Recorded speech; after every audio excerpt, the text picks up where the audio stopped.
just want to thank you.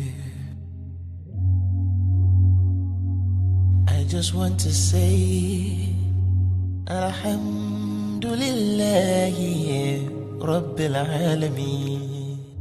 Tusẹ́kọ̀ọ́ àti wà tá a fẹ́ wù Ọlọ́run ti yanjú ọ̀rọ̀ ya ayyuhalladhina amanu kutiba alaykumus siyam kama kutiba alal ladhina min qablikum la'allakum tattaqun àti ní kẹ́ ẹ gbà àwẹ̀ a ṣe lọ́ranyàn fún yín gẹ́gẹ́ bá ti ṣe lọ́ranyàn fáwọn tó ṣíwájú yín kẹ́ ẹ lè níbẹ̀rù Ọlọ́run ẹni tó bá ti níbẹ̀rù Ọlọ́run yóò hùwà dáadáa kò ní bá tọmọ làkejì jẹ́ yóò ṣẹ̀sìn bó ti jẹ́ kó ṣe gbogbo èyí tó kù tán ó ti tán. Sallallahu alayhi wa sallam. Ẹ jẹ́ ká ṣe salatu fan nabi. Ọ̀rẹ́ Ọlọ́run ni. Allahumma salli salatan muqsadatan wa sallim salaman muqsidan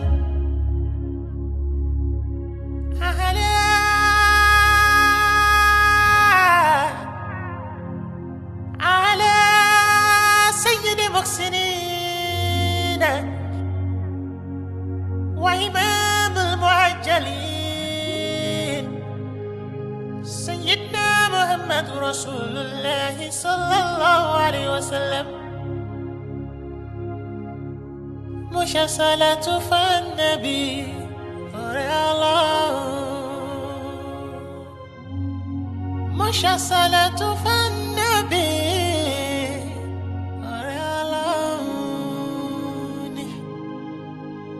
Assalamu alaikum ya Rasulullah. Bó ti jọ yín lójú náà ni ohun tẹ́ máa rí nínú ẹ̀ ó jọ yín lójú bẹ́lẹ̀ ìbá lè jọ yín lójú ẹ lè imagine ohun tí ó ṣẹlẹ̀ nínú fíìmù ọ̀hún múvì tí ẹ máa rí ọ̀pọ̀lọpọ̀ nǹkan nínú rẹ̀ ní yádínwẹ̀ tí ẹ máa rí ọ̀pọ̀lọpọ̀ nǹkan nínú ẹ̀ ní àsìkò ti tó ká bẹ̀rẹ̀ sí sọ nípa àṣà ìṣe ohun tá a jẹ́ bá a ṣe rí ká bẹ̀rẹ̀ sí sọ fún àwọn èèyàn kan lè mọ̀ ọ̀pọ̀lọpọ̀ ọmọ wọ́n gbóyìnbó lóòótọ́ àmọ́ ẹbí wọn nípa àṣà wọn ẹbí wọn nípa abitán tiwa wọn ò lè sọ mọ́ àsìkò ti tó láti sọ fún wọn nítorí bọ́n bá déta náà bọ́n bá bi wọ́n pé ilé ibo ló ti jáde á lè rí sọ ọmọ tó bá ti sọ tó sọ lẹ́nu ó sàpò ìyàkọ́ ni.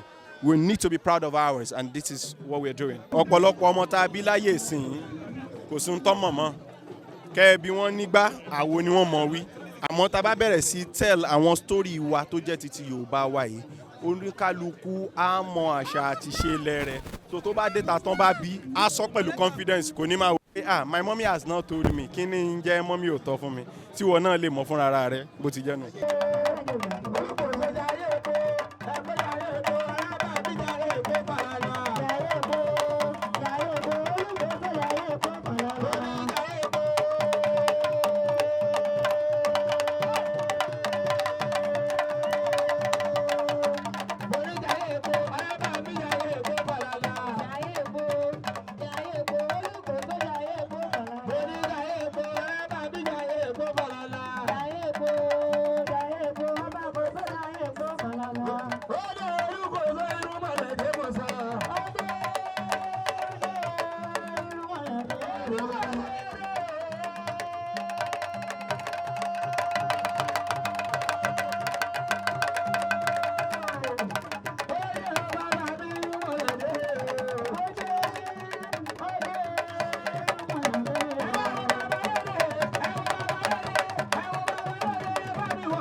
Kilarigbo Live TV, ìkànnì amúlùdún àkọ́kọ́ tó ń gbé àṣà àti ìṣẹ̀lẹ̀ Yorùbá lárugẹ. Atagbantagba lóde tagbangba ló ti pápá tó ní kí lóní tagbangba ó ṣe. Àwọn gbàǹkọ́gbì alárinrin ètò ọ̀dọ́ wa ló sodo sí.